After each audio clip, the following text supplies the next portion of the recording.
Ici la radio, l'émission qui s'appelle Haut-Parleur. Il faut m'expliquer le concept peut-être. On pense à un homme qui parle debout. Quelqu'un qui se lève pour énoncer sa parole.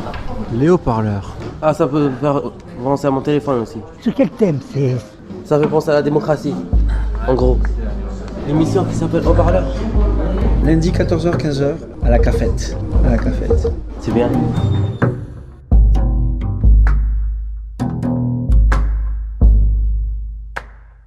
Camille. Karine. Je m'appelle Aziza. Jaco. Eh bien alors moi je m'appelle Aimé. 1, 2. 1, 2.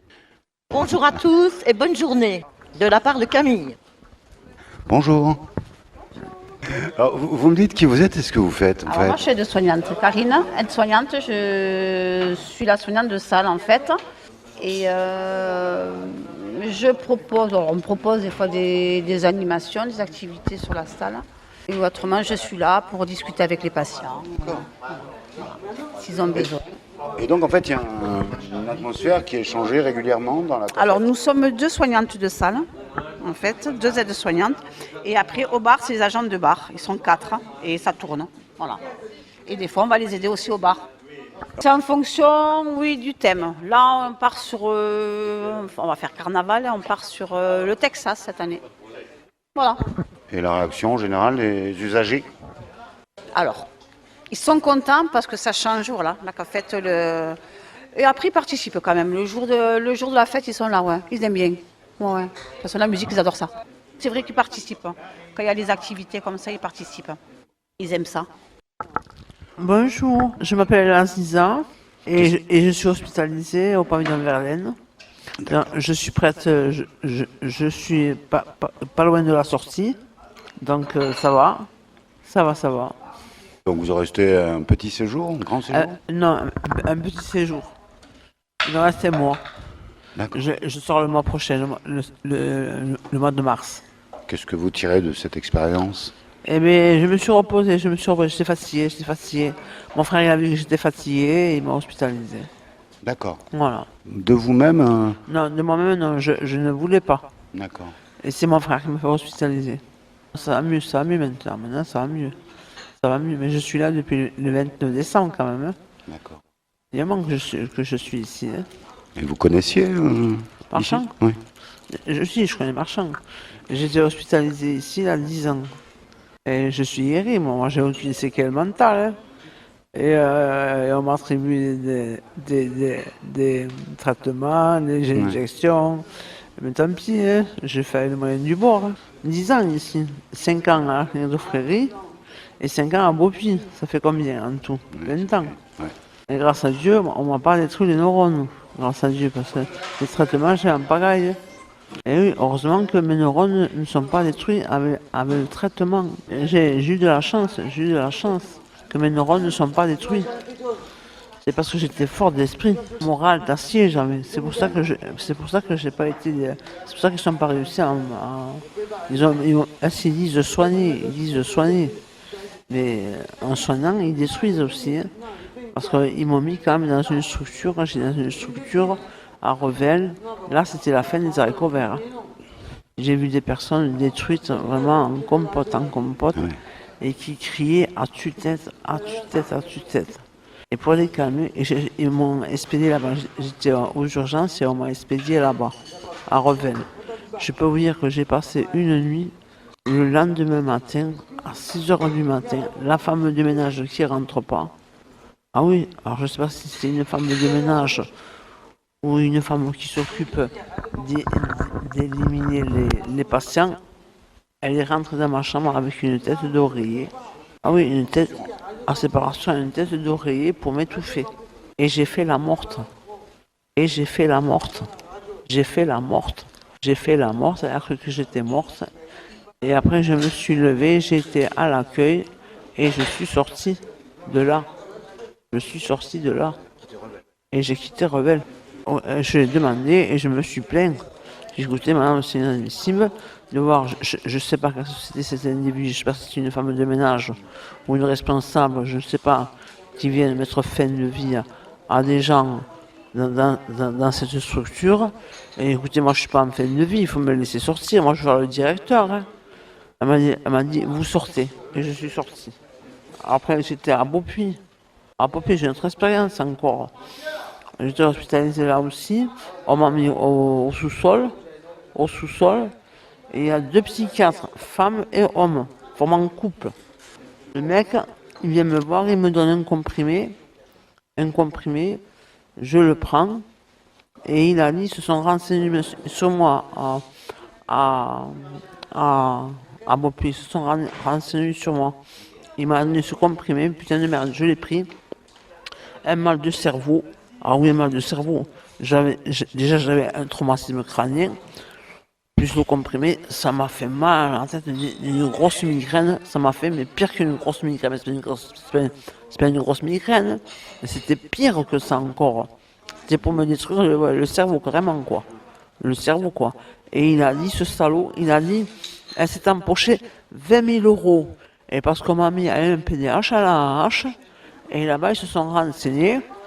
Ils n'ont pas le droit, il n'a pas le droit de me ramener un comprimé pour me détruire le cerveau et dire que je me suis enquillé 20 000 € que de la hache. Non, mais ça va plus. Moi, je n'ai pas demandé à être à la hache. On m'a mis à la hache parce que je suis invalide que de 80%. Je suis naissante invalide de 80%, handicapé de 80%. Alors, s'ils comptent la hache pour détruire des pauvres gens, que c'est pas la peine. S'ils leur comptent leur argent, c'est pas la peine. Vous êtes d'accord avec moi? Et après, un jour, ça n'allait pas dans ma vie. Voilà comment ça a commencé. Ça n'allait pas. J'étais chez mon père et je travaillais trop. Je travaillais beaucoup. J'étais épuisé. J'ai été voir Dr Sonisser en premier, le médecin généraliste. Il m'a envoyé à Mons, dans un château. Ça a commencé là-bas. Il a trouvé mon traitement. Et après, je me suis retrouvé encore fatigué. Et après, aux urgences, on m'a expédié en marchant. Et c'est là où on m'a mis la hache. Et que j'étais à Pôle emploi. Oui, c'est là où ça a commencé. Je leur ai dit non et ils m'ont mis à la hache. Qu'est-ce que je fasse? Et j'ai travaillé. Après, je me suis renseigné si je pouvais accumuler la hache. Et au début, la hache et moi, la solidarité, ils m'ont dit oui, que je pouvais l'accumuler. Mais moi, je trouvais un temps partiel. Je pouvais travailler à temps partiel et accumuler la hache. Donc, j'ai fait ça. Maintenant, l'année prochaine, je vais être à la retraite. L'année prochaine, je vais être à la retraite à 62 ans. Officiellement. Mais ça y est, je vais être à la retraite. Mais qu'est-ce qu'il va y avoir là? Parce qu'il y a des décorations.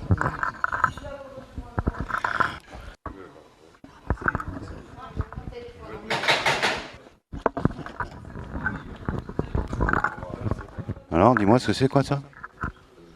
Je ne sais trop rien, je sais que c'est un vieux film, ça y est. C'est pas forcément mon avis, mais ça a l'air sympathique. C'est les vieux films de cow-boy, là. John Wayne, cette époque-là. C'était l'époque. Il faisait avec les moyens du bord. Les cascades, les décors, si tu regardais bien, ça n'a rien à voir. Alors, mon nom est personne, oui, Terence Hill, excellent. Terence Hill, il peut se passer. Terence Hill, il peut se passer. Les haut-parleurs, l'émission. Et on passe quand à la radio? Tous les 15 jours, le jeudi, 13h30, sur Campus FM. Alors, moi je m'appelle Aimé. Donc j'ai l'intention de faire tomber la 5e République. Donc, je serai le roi et Madruquet sera la reine. Mais pourquoi? Parce qu'ils savent plus ce qu'ils font. Ça décolle partout. Je fais tomber la 5e, c'est une chose très belle. Je serai près de mes sujets. Il me faudra un vassal, un aval. Enfin, tout va tourner autour de moi et les amis, et c'est ce qui m'ont aidé. On m'a sauvé la vie, il ne faut pas l'oublier. Au lieu d'aller dans les camps, j'ai failli passer dans les camps. Ça, je ne peux pas l'oublier, ça. Et se bat aussi, mène un combat aussi.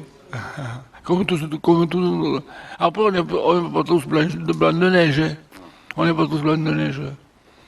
Ah, la République, c'est joli. C'est la puissance mondiale au niveau d'argent. Tout m'appartient. Qu'est-ce qui est bien pour la 6e République alors? On n'appellera pas ça la 6e République, c'est la royauté. La royauté après. La royauté, voilà. Dans le monde entier. Voilà. Et une reine, oui. Et une reine, non, le roi et la reine. Et vous filez le pognon. Ouais, j'augmente les retraites, je fais passer la TVA à un faible niveau. Les loyers, je tombe les loyers et les maisons moins chères à habiter aussi. Mais le bon Dieu, sans lui je suis rien, je ne serais pas roi. Hein. Sans lui je ne serais pas roi. Hein.